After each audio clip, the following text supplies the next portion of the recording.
as long as we have like... What is the story, Angel Clark, of a hero in our country if our hero has to get asylum in Iceland and live in Japan right now because he wants to help Americans and he comes out, but he's so, what does it say about the United States government when it comes to people that are going to buck the system and do it? Julian Assange found out, Bradley Manning's found out, and who knows if Edward Snowden finds out the hard way too. I think that he is going to find out the hard way because I think honestly what they want to do is they want to make examples of these people because they don't want everyone bucking against the system. They want everyone doing as they're told, keeping their heads down. And, a lot of people have kind of an inherent fear this day and age when it comes to interactions with the government. When you're going into to deal with a judge, when you're going in to deal with the cops, you have an inherent fear because you don't want to do anything wrong because you're worried that they'll throw you in a cage, and they want to continue that fear, and they want to promote that fear. I mean, it's gotten to the point now where if you go to protest, there's a good chance, regardless of what you're doing, if you're just showing up, you're going to end up caged. They don't want us to actually speak out. They want us to sit down, shut up, and give them money. Yeah, I'll tell you what, that's Angel Clark. Her own broadcast is 5 to 7 p.m. Eastern? Yeah. Every night? Monday through Friday. Monday through Friday. What is the network again, Angel? I had it up on my board, but I closed that window out. RadioFreedom.us. And, like I said, you're looking at tens, maybe 20, maybe 50,000 followers just on social media alone between her pages. She knows what she talks about, and she joins us. Guys, I want to switch over to this video here, and I want you to listen to Frank, don't pop me up. Hang on, let me plug in. Yeah, it's all right. I'm getting YouTubed with a commercial anyway. Okay. And I'm sure some of you have heard this. This actually has been on mainstream. By the way, doesn't that guy look like Jordan Page? We were just seeing that out in the hallway earlier. He looks just like Jordan. I was like, man, former drone operator says he haunted by the vision. What are you watching it off a video? Yeah. Damn it. I sent you the audio too. Okay, well, I'm going to play right here. I operated the camera. So like the camera, zoom in, zoom out, make sure that everyone can see a good picture, make sure it's in focus, guide the laser, shoot the spot tracker. How clear are the resolution?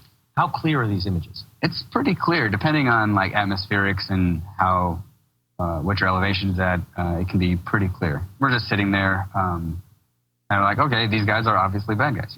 The guy in the back hears the sonic boom when it reaches him, and he runs forward. We were actually told to get the two guys in front, worry about the guy in the back later, follow him to wherever he goes. Guy in the back runs forward between the two, and we strike all three of them. And the guy that was running forward, when the smoke clears, there's a crater there. He's missing his right leg, and I watched this guy bleed out. And it's clear enough that I watch him. He's grabbing his leg, and he's rolling. Like, I can almost see the agony on this guy's face. And eventually, this guy becomes the same color as the ground that he bled upon. That is, of course, thermal imaging he's describing, which is what those drones use. They're up 17,000, 18,000 feet in the air, and the Hellfire missile strikes their target. I think this is fascinating on so many levels. I talk about this a lot, the idea of the new technologies. Angel, I want to go to you first about this, that in the old days, and I mean the old days, we'll go all the way back to, let's say, like a Braveheart type mentality. You had to stab someone. You were 4 feet away from them. You saw them die.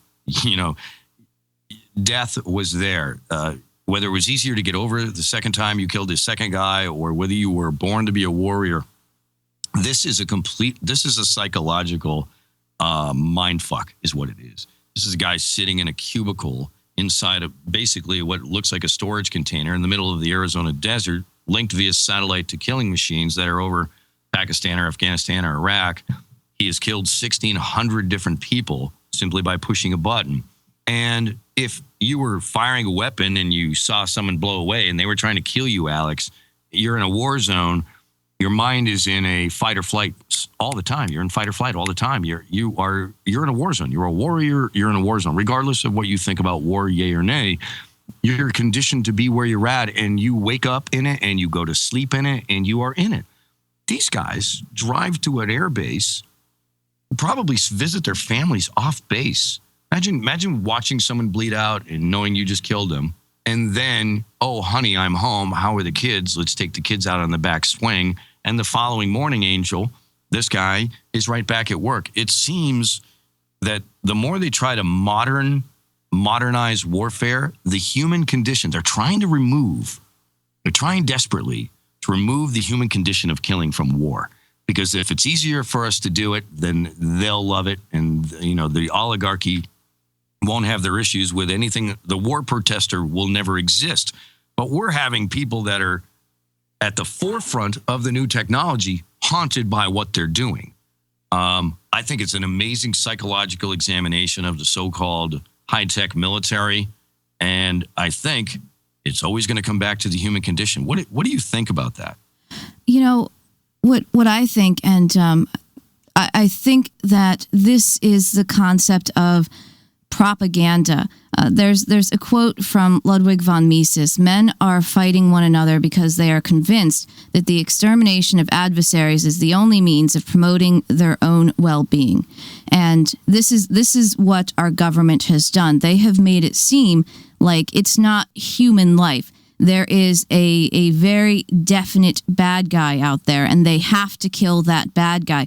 Otherwise, that bad guy from wherever he is, with the limited means that he has, regardless, otherwise he will find a way to kill you, kill your children, kill your family. And that's what they're drilling into the heads of these men and women that are doing this. And shame on them for believing it, but I understand why they believe it. But this is the power of the propaganda that's being thrown at us constantly. That's not a person. That's an enemy.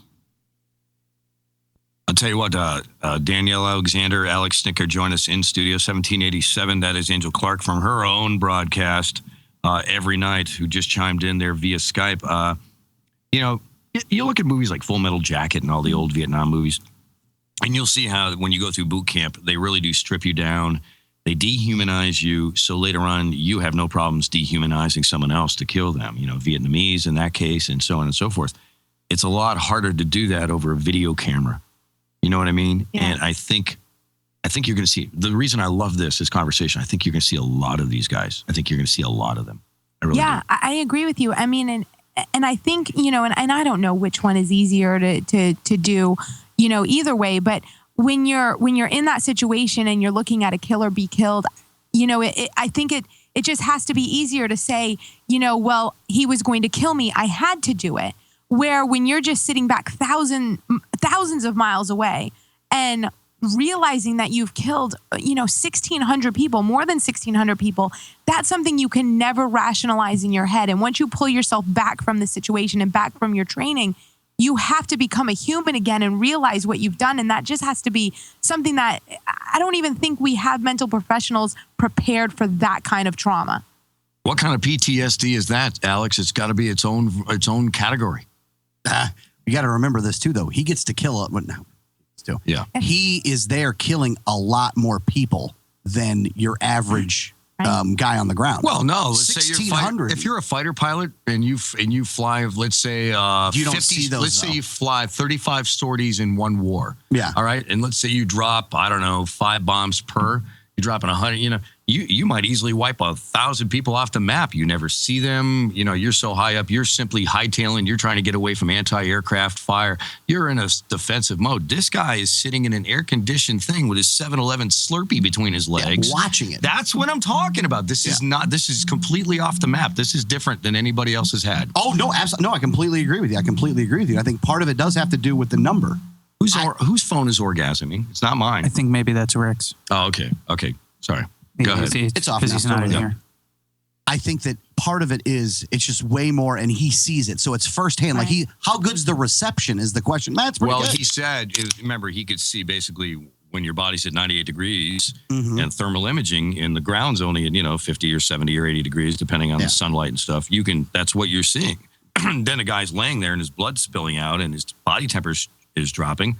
And next thing you know, he's gray and so is the ground. Yeah, this is why we cannot go do these things without some kind of declaration of war, and we should be gone from all of these countries right now. Look at the suicide rate that's going on in the military right now. That's at record levels. It was almost one a record day levels last of time we people- talked about it. It was like Yeah. it was like 30 a month, wasn't They're it? killing themselves. Because they can't take it.